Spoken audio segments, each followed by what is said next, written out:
नमस्कार दोस्तों। क्या आपने कभी सोचा है कि जब पूरी दुनिया दो दो विश्व युद्ध झेल चुकी थी, तब शांति की उम्मीद कहाँ से आई? ऐसा क्या हुआ कि एक दिन कुछ देशों ने मिलकर ठान लिया कि अब युद्ध नहीं होगा, अब केवल शांति होगी? यदि आप यूपीएससी, बीपीएससी या अदर कोई कॉम्पिटिटिव एग्ज़ाम की प्रिपरेशन कर रहे हैं, तो ये टॉपिक आपके एग्ज़ाम के पॉइंट ऑफ व्यू से काफ़ी इम्पोर्टेंट है। तो आइए आज के इस वीडियो में हम जानेंगे लीग ऑफ नेशन की असफलता के कारण, अटलांटिक चार्टर की घोषणा और कैसे संयुक्त राष्ट्र संघ की स्थापना ने दुनिया की दिशा ही बदल दी। सबसे पहले बात करेंगे हम उस संगठन की जो संयुक्त राष्ट्र का बड़ा भाई कहलाता है, जिसे हम लीग ऑफ नेशन कहते हैं। इसकी स्थापना 1919 में प्रथम विश्व युद्ध के बाद हुआ था। इसका उद्देश्य था दुनिया में शांति बनाए रखना, युद्ध रोकना, देशों के बीच सहयोग बढ़ाना। लेकिन लीग एक सुंदर सपना था जो कभी हकीकत नहीं बन सका। ऐसा क्यों? क्योंकि इसमें अमेरिका जैसा शक्तिशाली देश शामिल ही नहीं हुआ। अमेरिका के राष्ट्रपति वुडरो विल्सन ने लीग ऑफ नेशन का विचार 1918 में अपने 14 सूत्रीय प्रस्तावों में रखा था, लेकिन जब अमेरिका की संसद में इसे स्वीकृति के लिए भेजा गया तो बहुमत ने इसे अस्वीकार कर दिया। तो वहीं इसका दूसरा कारण था कि इसकी कोई सैन्य ताकत ही नहीं थी। यही कारण था कि जब हिटलर, मुसोलिनी और जापान ने दुनिया पर हमला करना शुरू किया तो लीग सिर्फ देखती रह गई। उदाहरण के लिए जब 1931 में जापान ने अपने आंतरिक राजनीतिक एवं आर्थिक कारणों से मंचूरिया पर हमला कर दिया तो लीग ने विरोध तो किया, पर इसे रोक नहीं सकी। नतीजतन विश्व विश्व युद्ध के आग में झुलसने लगा। इसके बाद साल 1941 में युद्ध अपने भयानक रूप में था। लाखों लोग मारे जा रहे थे। इसी दौरान दो महान नेताओं, ब्रिटेन के प्रधानमंत्री विंस्टन चर्चिल और अमेरिकी राष्ट्रपति फ्रैंकलिन रूजवेल्ट ने अटलांटिक महासागर के बीच में एक युद्ध पोत पर मिले और वहीं बना अटलांटिक चार्टर। यह कोई समझौता नहीं था, यह था भविष्य का वादा, एक बेहतर, शांतिपूर्ण और न्यायपूर्ण दुनिया का वादा। अटलांटिक चार्टर में क्या था? तो अटलांटिक चार्टर में 8 मुख्य बिंदुओं पर चर्चा की गई थी। आइए उसको समझते हैं। पहला था, कोई देश बलपूर्वक किसी और पर कब्जा नहीं करेगा। दूसरा था कि हर देश को अपनी सरकार चुनने की आज़ादी होगी। तो वहीं तीसरा, व्यापार और संसाधनों में बराबरी का अवसर मिलेगा। चौथा था, शांति बनाए रखने के लिए सभी मिलकर काम करेंगे। पांचवा, छोटे बड़े देशों को समान अधिकार मिलेंगे। तो वहीं छठा था, हर व्यक्ति का जीवन स्तर बेहतर होगा। तो सातवां, समुद्रों में सभी को आज़ादी होगी। और आठवां और अंतिम, दुनिया से युद्धों का अंत किया जाएगा। यही वो घोषणा पत्र थी जो आगे चलकर संयुक्त राष्ट्र का आधार बना। आइए अब बात करते हैं संयुक्त राष्ट्र संघ की स्थापना की। संयुक्त राष्ट्र संघ की स्थापना 24 अक्टूबर 1945 को द्वितीय विश्व युद्ध के बाद हुआ था। इसमें 51 संस्थापक देश शामिल थे। वर्तमान में आज इसके 193 सदस्य देश हैं। इसकी मुख्यालय न्यूयॉर्क, अमेरिका में है। संयुक्त राष्ट्र का मुख्य उद्देश्य था शांति बनाए रखना, मानवाधिकारों की रक्षा करना और आर्थिक सामाजिक विकास पर ध्यान देना, वहीं देशों के मध्य सहयोग स्थापित करना। इसके प्रमुख 6 अंग हैं, तो आइए उसके बारे में बारी बारी से देखते हैं। सबसे पहला अंग है इसका सुरक्षा परिषद। सुरक्षा परिषद संयुक्त राष्ट्र संघ का सबसे शक्तिशाली और प्रभावशाली अंग है। इसका मुख्य कार्य अंतर्राष्ट्रीय शांति और सुरक्षा बनाए रखना है। जब भी दुनिया के किसी कोने में युद्ध, संघर्ष, आतंकवाद या शांति भंग होने की स्थिति बनती है तो सबसे पहले सुरक्षा परिषद ही हस्तक्षेप करता है। सुरक्षा परिषद की संरचना की बात करें तो इसमें कुल 15 सदस्य देश हैं, 5 अस्थायी सदस्य जैसे कि अमेरिका, रूस, फ्रांस, ब्रिटेन और चीन, इन्हें वीटो पावर प्राप्त है। तो वहीं 10 अस्थायी सदस्य देश, उन्हें 2 साल के लिए महासभा द्वारा चुना जाता है। इसके चुनाव के प्रक्रिया में क्षेत्रीय प्रतिनिधित्व का ध्यान रखा जाता है। आइए समझते हैं कि वीटो पावर क्या है। तो वीटो का अर्थ है नकारने का अधिकार।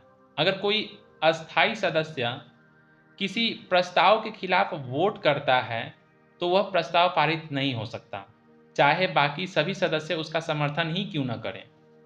उदाहरण के लिए, अगर भारत के पक्ष में कोई प्रस्ताव आता है और चीन वीटो कर देता है तो वह प्रस्ताव पास नहीं होगा। आइए अब सुरक्षा परिषद के मुख्य कार्यों को समझते हैं। इसका सबसे पहला कार्य है अंतर्राष्ट्रीय शांति को बनाए रखना, जैसे युद्ध, संघर्ष और हिंसा को रोकने के लिए निर्णय लेना, शांति मिशन भेजना, कॉन्गो, दक्षिण सूडान, हैती में संयुक्त राष्ट्र बल को भेजना, प्रतिबंध लगाना यानी हथियार व्यापार, यात्रा आदि पर प्रतिबंध लगाना, सेना को मंजूरी देना, अगर जरूरी हो तो सैन्य कार्रवाई की अनुमति देना, नए सदस्य देशों को स्वीकार करने की सिफारिश। संयुक्त राष्ट्र में शामिल होने से पहले सुरक्षा परिषद की सिफारिश जरूरी होती है। तो वही छठा, महासचिव की नियुक्ति की सिफारिश करना, ये सुरक्षा परिषद का मुख्य कार्यों में से एक है। आगे देखते हैं भारत और सुरक्षा परिषद का संबंध कैसा रहा। तो भारत संयुक्त राष्ट्र का संस्थापक सदस्य है। भारत 8 बार अस्थायी सदस्य रह चुका है। भारत अस्थायी सदस्य बनने की मांग करता रहा है। भारत का तर्क है कि हम दुनिया के सबसे बड़े लोकतंत्र हैं। हमारी जनसंख्या और शांति मिशनों में भूमिका इसे सही ठहराती है। महासभा संयुक्त राष्ट्र संघ का दूसरा तथा सबसे बड़ा और सबसे प्रतिनिधि अंग है। इसे संयुक्त राष्ट्र की लोकतांत्रिक संसद कहा जाता है, क्योंकि इसमें हर सदस्य देश को बराबरी का स्थान और वोट मिलता है, चाहे वह बड़ा देश हो या छोटा। इसका हर सदस्य देश एक वोट के साथ भाग लेता है। यह संयुक्त राष्ट्र का सबसे लोकतांत्रिक और समावेशी अंग है। महासभा की बैठकों में विश्व के नेता, प्रधानमंत्री, राष्ट्रपति भी भाषण देने आते हैं। वर्तमान में इसके 193 देश सदस्य हैं। इसके मुख्यालय की बात करें तो न्यूयॉर्क, अमेरिका में इसका मुख्यालय है और महासभा की बैठक हर साल सितंबर से दिसंबर के बीच में होती है। इसके मुख्य कार्यों की अगर हम बात करें तो वैश्विक मुद्दों पर चर्चा करना, जैसे जलवायु परिवर्तन, गरीबी, मानवाधिकार, शांति, शिक्षा, स्वास्थ्य आदि। संयुक्त राष्ट्र के बजट को पास करना, यानी कि कितना पैसा किस संस्थान को मिलेगा, ये महासभा तय करती है। नए सदस्य देशों को स्वीकार करना भी इसका कार्य है, अर्थात सुरक्षा परिषद की सिफारिश के बाद महासभा अनुमोदन करती है। तो वहीं संयुक्त राष्ट्र महासचिव की नियुक्ति में भी इसका अहम रोल होता है, क्योंकि महासचिव की नियुक्ति में अंतिम मंजूरी महासभा ही देती है। शांति और सुरक्षा से जुड़े सिफारिशें देना, यानी सीधे सैन्य कार्रवाई नहीं कर सकती पर महत्वपूर्ण प्रस्ताव पास कर सकती है। अंतिम है अंतर्राष्ट्रीय कानून और संधियों को बढ़ावा देना, यानी मानव अधिकार, युद्ध अपराध, शरणार्थियों के अधिकार आदि पर नियम बनाना, ये महासभा ही कार्य करती है। उदाहरण के लिए 1992 में महासभा ने अर्थ समिट को समर्थन दिया, जिससे जलवायु परिवर्तन पर वैश्विक सहमति बनी। तो वहीं 2020 में कोविड-19 महामारी पर सभी देशों ने महासभा में मिलकर स्वास्थ्य संबंधी प्रस्ताव पारित किए। तो देखा जाए तो महासभा के प्रस्ताव बाध्यकारी नहीं होते, यानी महासभा के प्रस्ताव सिफारिशात्मक होते हैं, यानी देशों को उनका पालन करना अनिवार्य नहीं होता, लेकिन ये प्रस्ताव राजनीतिक और नैतिक दबाव बनाते हैं। भारत और महासभा के संबंधों की बात करें तो भारत महासभा का सक्रिय सदस्य है। भारतीय प्रधानमंत्री या विदेश मंत्री हर साल महासभा में भाषण देने जाते हैं। तो वहीं भारत ने शांति, विकास और मानवाधिकार के प्रस्तावों में अग्रणी भूमिका निभाई है। आर्थिक और सामाजिक परिषद, यानी कि इकोसॉक, इसको शॉर्ट में कहा जाता है, इसका फुल फॉर्म होता है इकोनॉमिक एंड सोशल काउंसिल। यह संयुक्त राष्ट्र संघ का एक प्रमुख अंग है जो वैश्विक विकास, आर्थिक नीतियों, सामाजिक न्याय और मानव कल्याण से जुड़े मामलों को देखता है। इसे हम संयुक्त राष्ट्र का विकास और समावेशन का मंच भी कह सकते हैं। इसकी स्थापना 26 जून 1945 को यूएन चार्टर के तहत हुआ था। इसमें सदस्य देशों की बात करें तो 54 सदस्य देश हैं और इसका चुनाव जो है महासभा के द्वारा होता है। इसका कार्यकाल हर सदस्य का 3 वर्षों का होता है। चुनाव में भौगोलिक संतुलन का ध्यान रखा जाता है, जैसे एशिया, अफ्रीका, यूरोप आदि से समान प्रतिनिधित्व को ध्यान में रखा जाता है। इसकी मुख्यालय न्यूयॉर्क, अमेरिका में है। इसके कार्यों की बात करें तो इसका कार्य होता है आर्थिक और सामाजिक नीतियों का समन्वय करना, जैसे गरीबी उन्मूलन, शिक्षा, रोजगार, स्वास्थ्य, महिला सशक्तिकरण आदि।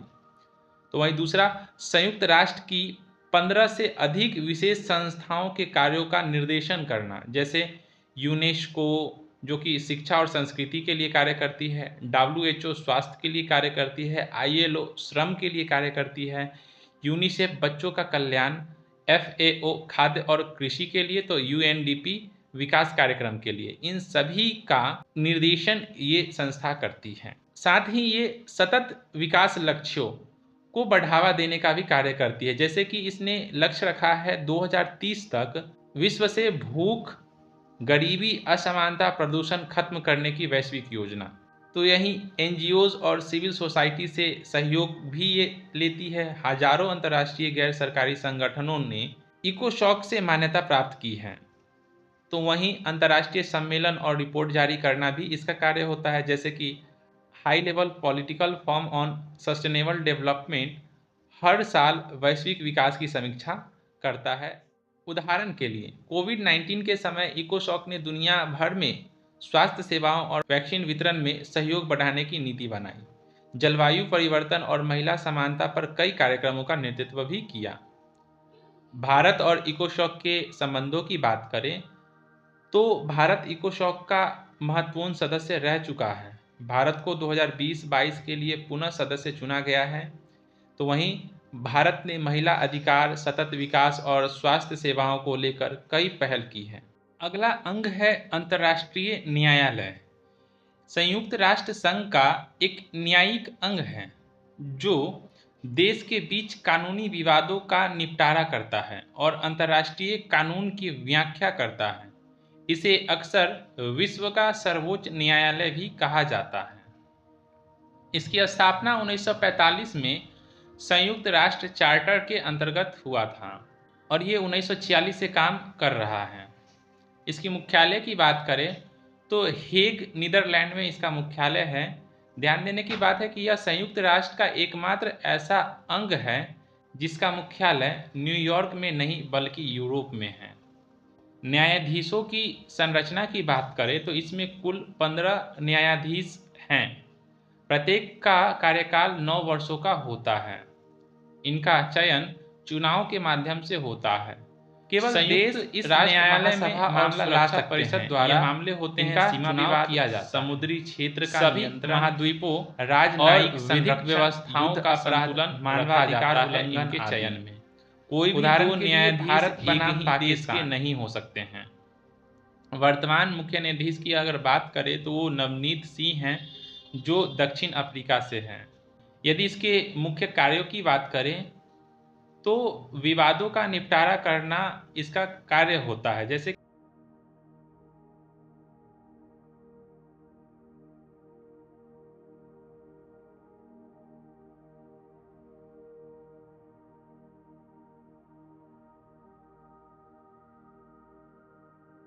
कुलभूषण जाधव केस 2017, जब भारत ने ICJ में मामला दर्ज किया और ICJ ने पाकिस्तान को दोषी ठहराया कि उसने वियना संधि का उल्लंघन किया है। ICJ का एक कार्य सलाह देना भी होता है।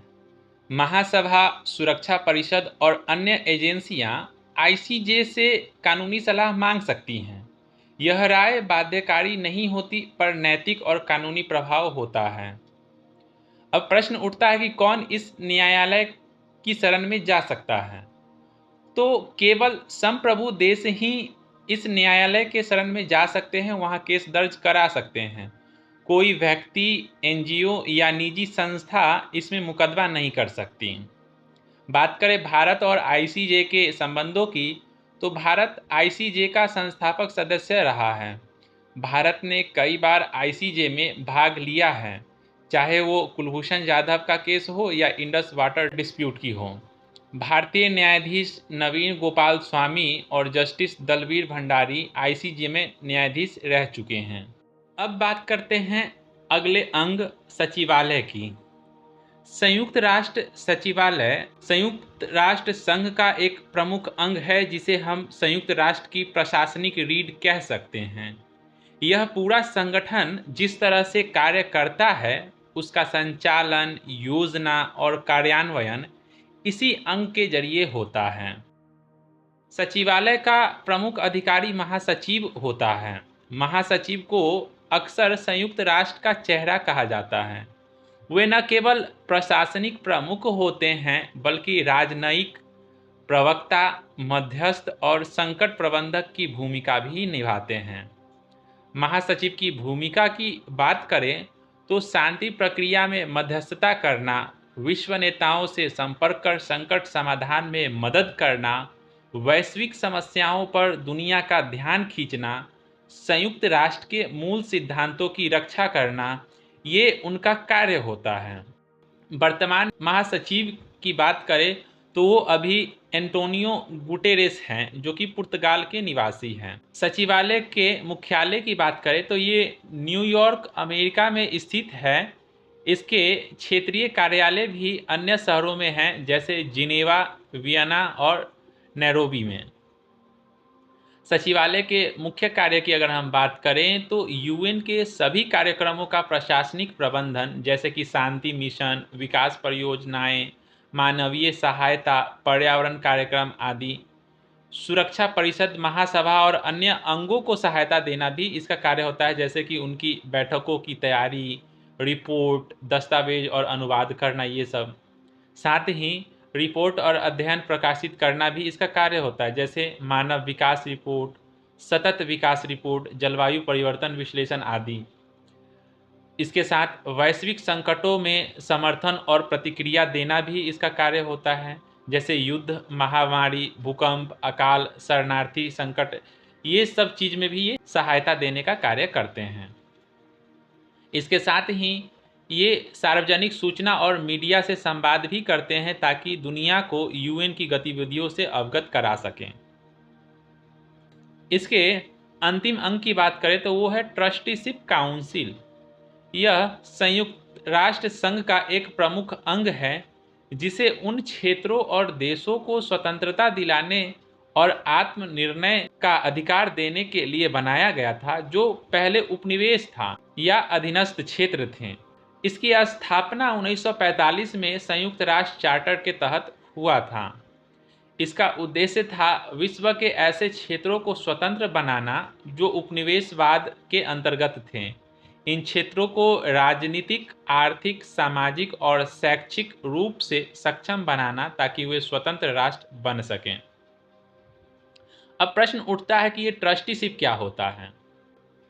तो ट्रस्ट टेरिटरीज वे क्षेत्र थे जो कभी जर्मनी, इटली या जापान जैसे पराजित देशों के उपनिवेश थे या लीग ऑफ नेशन के अधीन माने जाते थे। इन क्षेत्रों को यूएन की देखरेख में एक अस्थायी ट्रस्ट सिस्टम के तहत रखा गया था। इसके सदस्यता की बात करें तो इसमें शामिल थे सुरक्षा परिषद के 5 अस्थायी सदस्य, जो कि अमेरिका, रूस, चीन, ब्रिटेन और फ्रांस है। साथ ही और वे देश जिन्हें ट्रस्ट क्षेत्र सौंपे गए थे। इसके कार्य की बात करें तो ट्रस्ट क्षेत्रों की निगरानी करना, यह सुनिश्चित करना कि उन्हें सही तरीके से शासित किया जा रहा है या नहीं, उनकी शिक्षा, स्वास्थ्य, राजनीतिक भागीदारी और आर्थिक विकास को बढ़ावा देना, साथ ही उन्हें आत्मनिर्भर और स्वतंत्र राष्ट्र बनने में मदद करना, ये इसका काम था। साथ ही ये महासभा को रिपोर्ट भी देने का कार्य करता था। इसके कार्य और परिणाम की बात करें तो सभी ट्रस्ट क्षेत्र धीरे धीरे स्वतंत्र राष्ट्र बन गए। अंतिम ट्रस्ट क्षेत्र पालाऊ था, जो 1994 में पूर्ण स्वतंत्र हो गया। वर्तमान स्थिति की बात करें तो 1994 में ट्रस्टीशिप परिषद ने अपना कार्य पूरा कर लिया। अब यह परिषद निष्क्रिय है, लेकिन इसे औपचारिक रूप से समाप्त नहीं किया गया है। इसका ढांचा अब भी मौजूद है पर कार्य नहीं करता। भारत और संयुक्त राष्ट्र के गौरव की भागीदारी की बात करें तो भारत यूएन का संस्थापक सदस्य रहा है। यूएन शांति मिशनों में भारत के सबसे ज़्यादा सैनिक ने हिस्सा लिया है। भारत सुरक्षा परिषद में अस्थायी सदस्य बनने का दावा भी करता है। तो दोस्तों, लीग ऑफ नेशंस की असफलता ने दुनिया को झकझोर कर रख दिया। अटलांटिक चार्टर ने हमें सोचने पर मजबूर किया और संयुक्त राष्ट्र ने एक बेहतर शांतिपूर्ण दुनिया की शुरुआत की। आज अगर हम युद्धों को रोक पा रहे हैं, मानवाधिकारों की रक्षा कर पा रहे हैं, तो उसके पीछे है ये ऐतिहासिक विकास यात्रा।